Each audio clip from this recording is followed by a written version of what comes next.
on this planet to do, and that's what I want you to do. So let me just get some stuff set up here so that we can kind of get comfortable and get ready. We're gonna have a great weekend. This weekend is gonna be so much fun. It's going to be focused on Black wealth and real estate, and we got experts coming through from all different walks of life. Miss Stephanie DeBerry, the one I'm going to introduce, is one of many, and there's so many other people that are really, really good at all different areas of real estate. And why are we doing this?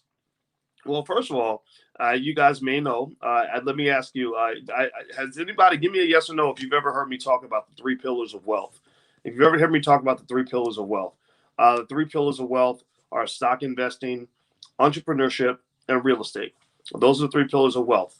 Why is it important to understand the three pillars of wealth? Well, it's very important to understand the three pillars of wealth because if you ever want to have the resources that rich people have, you've got to figure out how they got those resources. You got to figure out what the rules of the game are. If you don't know where the money is, then how would you expect to ever have any money? If you don't understand wealth and study wealth, then why would you think you're going to have wealth? I don't study how to twerk, right? So if they had a twerking contest, I would probably come in last place. I would probably be in last place in a twerking contest because I don't study how to twerk. I don't know how to bend your knees properly and make sure your back is arched the right way. I don't know how to do none of that because that doesn't matter to me, right? So what's fascinating to me is that I see a lot of people who spend zero time studying wealth, zero time studying real estate, zero time studying where the assets are. And then they're surprised when guess what? They have no assets, right?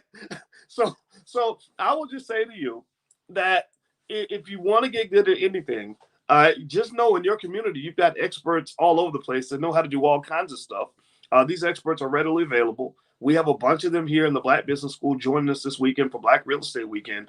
But there are others out there as well. And so if you whatever you want to be good at, go study that thing. That's what I encourage you to do. Go study that thing. So everybody type the word study in the chat if you get what I'm saying. Study. You study what you want to be great at. You study what you want to dominate in. You study what it is you want to succeed in. Right. So let's jump right in. You guys know that I don't mess around, and I want to let everybody know a couple logistical things before we jump into stuff. Is one. If you can't get in, the overflow room is drboycetv.com. Two, if you're watching anywhere else other than inside the event or on drboycetv.com, just know that you can go to blackrealestateweekend.com. You can still go to blackrealestateweekend.com and register for this event. Also, on that page, you'll get a one-time chance to buy the recording of this event for a massive discount. I don't know if it's 70% off or it's something really huge. So, or maybe 60. It's big, right? So you can, if you want to get that for your family, you can do that. The Black Business School, why are we here? Well, we're here because we want to be here for the next 400, 500 years. I've studied the history of great universities like Harvard and Yale and Stanford and all that. And I said, Black people, we need our own version of Harvard University. We need our own Yale. We need our own Stanford. A lot of Black wealth gets drained because of things like student loan debt. I don't know how many of you in here have been body slammed by student loan debt. Give me a yes or no. So all this debt actually drains a lot of Black wealth, probably to the tune of a couple $1 trillion per generation, I would imagine, being sucked out of the community, and it's just not working out. And so what we kind of believe, and this is what makes us different, among other things. We have about maybe 5 to 10 things that make us just very different from what you might get in college and things like that. Not simply just the fact that we have people on the faculty like Dr. Claude Anderson, the leading economic thinker of our generation. But in addition to that, we believe that you search for the solutions wherever they are. We also believe that in order to move forward, you can't be afraid to look backward, right? You can't be afraid to look back and say, where did we go wrong? Where are some areas where we could have thought it through a little bit? Maybe we could have processed things a little bit more. Maybe we could have examined the situation a little more strategically before we made the move that other people told us to make. Right? So everything we do is through the lens of Blackness. Everything we do is through the lens of Black wealth, Black economic development, Black, which ultimately leads to the real key. The real key is power. Right? The real key is power, which is deeply connected to freedom. Power and freedom are cousins. Right? A free person may not have power over you, but they've got power over themselves. right? A free person may not own everything in the building, but they definitely at least own their person. They own their property, right? Right. So power and freedom are deeply connected. People who are not free don't usually have much power, and people who have power are usually very free. So ultimately, the question that we have to ask ourselves in this whole conversation, and I want to really start with that high vibrational disposition so that we can really understand where we're trying to operate here. The key is not just, okay, I'm gonna go out here and make $1 million. If that's what you want to do, then God bless you. I hope you do it. The key is not, okay, I want to own 10 apartment buildings and whatever. That's great if that's what that's cool, but that's not really the final key. The key is not, just more vacations and driving a Lamborghini. Although those things are okay, the key is freedom. The key is power. The key is happiness. So yesterday I talked to a little cousin that I hadn't spoken to for years, and I saw him, and I hadn't talked. I actually maybe had one conversation with this kid in his whole life. Right, he was the son of a cousin of mine, and I literally had only had one conversation with him in my entire life. But when he Facebook messaged me, I said, "Oh, I know who you are. I know exactly who your daddy is because you look just like him." Right. So this cousin who looks just like his daddy, he called me on the phone, and we were talking just kind of man to man. And he's asking me these questions about success and what it means to be happy and successful in life and everything else. And I said, first of all, I have a lot of respect for you. For the first reason I have respect for you is you're 21 years old and you're asking me all the right questions about life, how to win in the game of life. I said that's really awesome. You have no idea. I said you have to be as old as I am to know how young you are and to realize how excited I am that you're 21 years old and you're trying to figure it out. You're asking questions, and I said because a lot of people, at that age, they just try to figure it out on their own. You're figuring things out that your parents could probably explain to you, or some older person could break down for you. But it's gonna take you 10 years to learn these hard lessons because you're doing it the slow way, you're doing it the hard way, right? That's how a lot of us end up learning, but that's not the most efficient way to learn. So I said, so I'm really proud of you for asking these questions at the age of 21. I said, number two, the other reason I'm very proud of you is because you're seeking the right thing. You're seeking. You're not just saying, how do I make more money or how do I become more powerful? You're seeking things like happiness and freedom. Remember, I told you, freedom, power, and happiness are all kind of connected. People who are free and powerful tend to be happier. Those who are powerful tend to be more free. Those who are free are happier because then you can pursue your happiness. I said, so what's wonderful is that you're figuring out what's going to make you happy. And I said, I can't answer that question for you. I don't know what's going to make you happy, and I'm not here to judge that. But I can tell you that as a black man in America, that the more power you have over your own life, then the more freedom you have in your life. And the more freedom you have, the more you are able to do what they talked about in the Constitution and all these documents white people wrote many years ago, which is the pursuit of happiness, right? They talk about that. What is it? Life, liberty, and the pursuit of happiness. That means figuring out where your bliss is located and going and pursuing that. Well, here's the thing. You can't pursue something if you don't know what it is, how to identify it, or where it's located, right? Like, how can I pursue something when I can't even identify it when it's right in my face? Some of y'all get that maybe in relationships where you throw away bad relationships because happiness is like, I'm here. Happiness in the building, y'all. And you ignore it because you're seeking something else. You look right through happiness because you don't even know what it looks like. You haven't achieved the knowledge of self to even know what is gonna make you happy, or maybe you just either can't identify it or you don't know where it's located. Like, you don't know what to. If someone gives you $1 million, you wouldn't know exactly how to use that $1 million to make yourself happy. Or maybe you don't have freedom, right? The freedom to actually pursue the happiness. So you say, gosh, I know what would make me happy. What would make me happy is a great relationship and a lot of money and a nice vacation and the better health or whatever. But you say, well, I can't do that because I got to go to work on Tuesday. Right. Or I would go pursue happiness, but I can't because I'm stuck in a bad relationship and I have all these other obligations to do all these things that mean nothing. I got my favorite white supremacist that I work for every day of the week, or whatever. I'm on the corporate plantation, whatever. Right. You can't pursue your happiness. Well, why? Well, because you don't have power. And it's the power over your own life. I'm not talking about having power over other people. I'm talking about just having power over your own life. which means that you don't have freedom, which means that you can't pursue happiness, even if you know what it looks like. So what is this whole weekend event about? This is not about just the X's and O's of real estate. Yeah, we can show you all of that. This is not just about making money. This is about you finding happiness and you finding your bliss, finding power, which leads to freedom, which leads to happiness. And let me tell you something about power, and it's particularly economic power. I know a couple things about that. I've been studying economic power for about 30 years now. The thing about economic power is that it's heavily connected to real estate. Uh, if you look at the history of most wealthy people in this country, most wealthy families have a real estate portfolio. If you look back at the major power moves in America's quest to become the economically dominant force of the earth, it's deeply connected to real estate.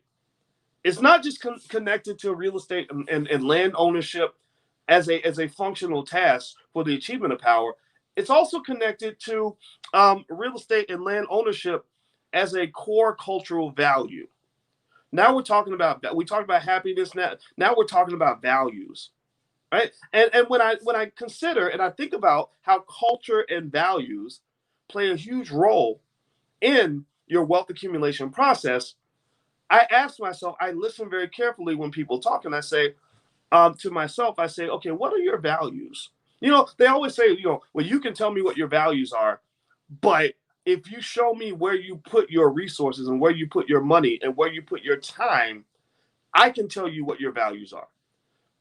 When I talk to and mentor young people, I literally ask them, I say, so what do you do with your day? Like, what do you do when you get up in the morning? What do you do with your time? You have 24 hours in your day, just like the rest of us do. So what do you do? Where do you invest your 24 hours?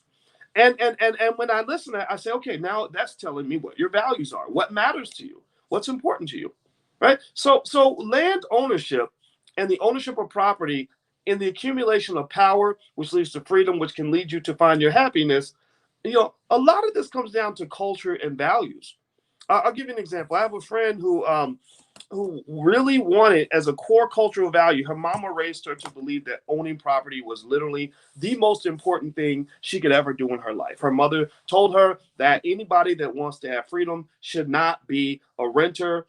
They should be an owner. They should own assets, own property. So she said, I want to own my own house and I want to own an apartment building. So she wanted to own an apartment building so bad that she said, I really like getting my hair done every 2 weeks, but it's super expensive and I could probably do it myself at home.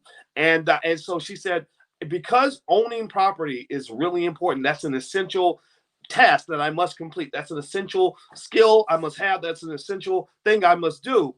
I'm going to actually do my own hair for as long as it takes for me to save up enough money for me to get that first down payment so that I can become a property owner over time. So that's what she did. Now I'm not telling ladies what to do with your hair. I don't even have hair, right? So I'm not qualified. I just want to make this clear. I am not qualified to tell you what to do with your hair. Alicia would smack me upside my bald ass head if she knew that I was telling women what to do with their hair or whether they should go to the hair salon. So this is not what we're doing here. This is not a man telling women what to do with their hair, but I'm just telling you a story about a Black woman that I respect and admire tremendously. So she spent about a year and a half doing her own hair.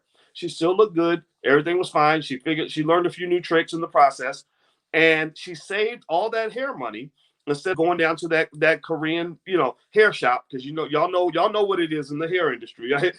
That's another action plan we need as a community is we must retake that multi-billion-dollar hair care industry, right? But that's another conversation for another day.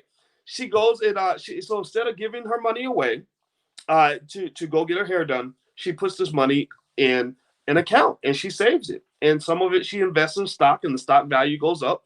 And after about a year and a half, she had enough money to make her first down payment. And she bought her first property. And she bought it in New York City, which is one of the toughest places in America to get property, right? If she had been in Alabama or Mississippi, she could have done it pretty quickly. But she's in New York City, which is a really tough place to buy your first property. It's doable, but it's tough, right? So she gets her first property.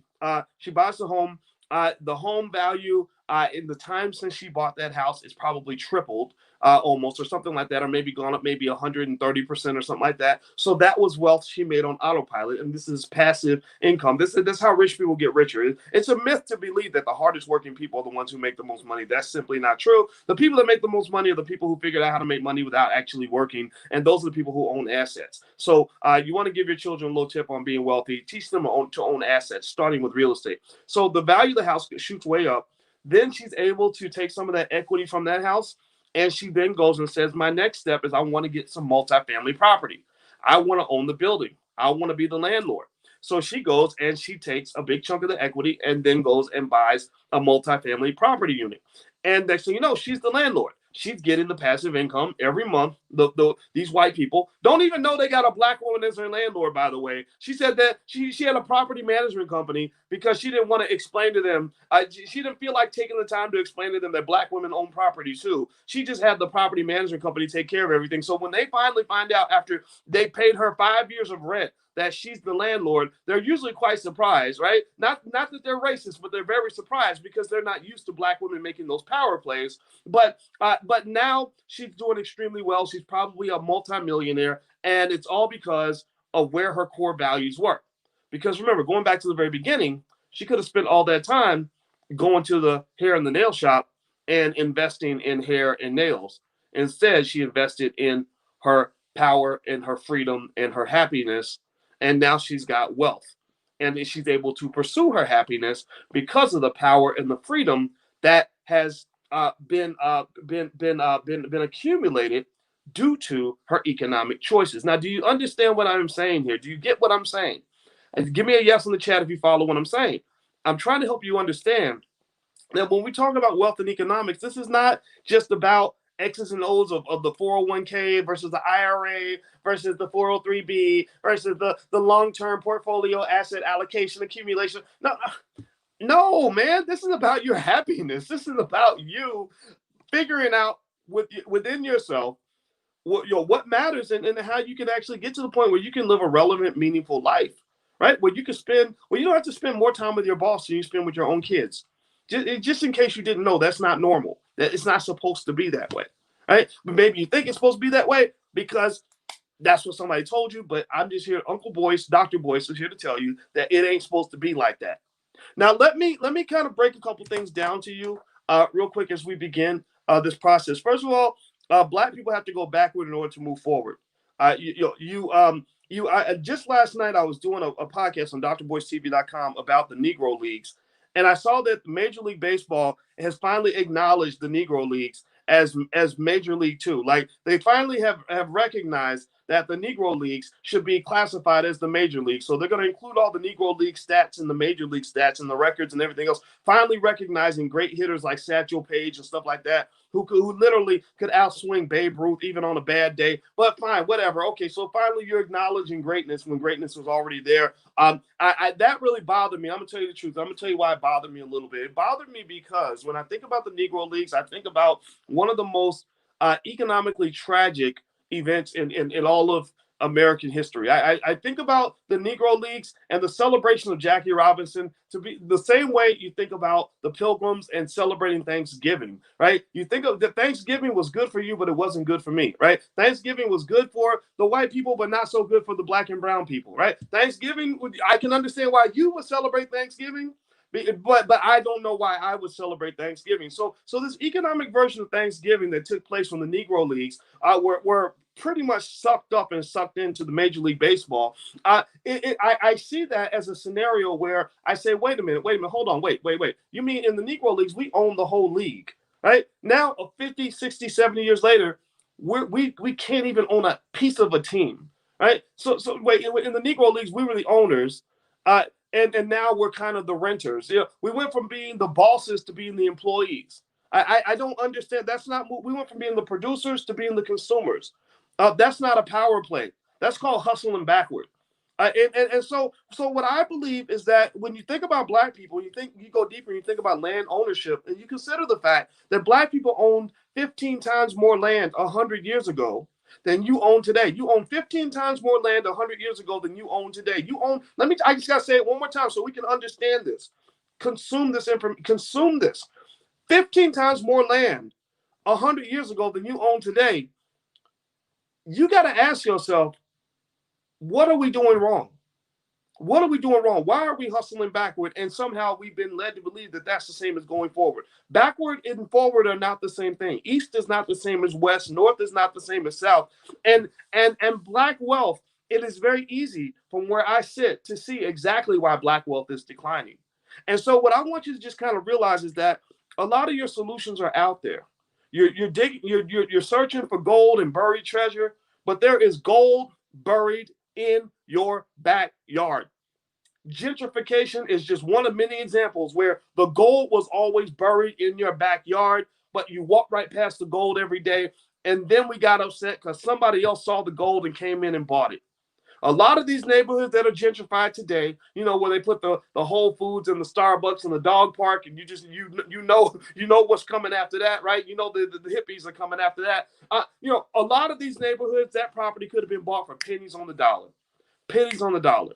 So the question you have to ask yourself is this: was there something about our core values when it came to wealth and asset accumulation that distracted us from what we really needed to have and made us focus on the things that ended up being worthless? We passed up the chance to own assets in exchange for things like college degrees and student loans and all kinds of other stuff. I'm not saying these things are bad. I'm not dissing people that went to college. I went to college. A lot of us went to college. But what I'm saying is that we got to look backward in order to know how to properly move forward. And if you're not ready to do that work, then you're going to always be confused.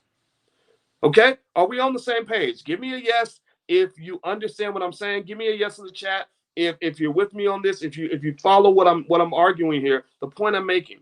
Okay, so why are we having the Black Real Estate Weekend? Well, because we want to figure all that out. And I'm going to say thank you. So right now, I'm going to say it probably all through the whole weekend. Thank you to Jessica Parker and Carmelita Turner and Taryn Donatian and Lawrence and everybody and all the experts that are coming through because they pulled all this together. They did the work. And I hope I didn't forget anybody. If I did, I'm going to go back and make sure that I address them as well. We have a great team here at the Black Business School, an awesome team of people that are brilliant. They're always here to help you. They're Black first. They are 100% B1. They're all about Black wealth, and they're getting the job done. No government funding, no corporate sponsorship. Nobody's paying these bills. This is built by the Black community. This is for the Black community. So built by you, for you. And also thank you to the students who believe in us because we are here to get the work done. And that's why we're doing the Black Real Estate Weekend. So I'm done talking. I'm going to go ahead and pass the stage on to Miss Stephanie DeBerry. Now, Stephanie was brought to me by Jessica Parker. Stephanie is she's an awesomely smart lady who seems to know a lot of stuff about a lot of stuff. And she's a real estate expert and is one of the many people. We have a series of experts. Remember, if you want to go fast, go alone. If you want to go far, go together. So we're doing this together. I'm going to come in, but then there's so many great people that are coming through. And when you get done, you are going to be a different person. You are going to have a different skill set. You're going to be a ton smarter than you were when you got here. So those of you who are watching from the outside, just know that some of these streams will be shut down. The overflow room is drboystv.com in case you can't get in. But if you want to come in and actually join the chat, go to blackrealestateweekend.com. That's blackrealestateweekend.com. So let me ask my team, are we ready? Is Mr. Berry ready? Give me a yes or no in the chat if you guys, because I don't want to actually hit the wrong button or anything. And so let me know if Mr. Berry's ready, and I'll go ahead and pass the mic on. Okay, my brother's waving, so I think that means that she is ready. So she's not ready. Okay, he's doing this. I have no idea what he's saying. So hold on. Yeah, that's because I know people can hear me. Voice can't hear me. Oh yeah, you know what? I didn't have my mic. I turned my mic off. See, that was what happens when I get the Holy Ghost. I got the Holy Ghost. So my bad. Okay, so what should I have heard that I did not hear? Pass the control over to Taryn, please. Okay, got it. All right, I'm passing the mic right now, and that's so funny. Wardrobe malfunctions or something. All right, so you good, Lawrence? You got it? Yep, we're good to go. All right, all right. So I'm gonna cut my feed off and let you all take over. All right. Take care, everybody. I'll be chiming back in again real soon. See you soon. Have a great weekend.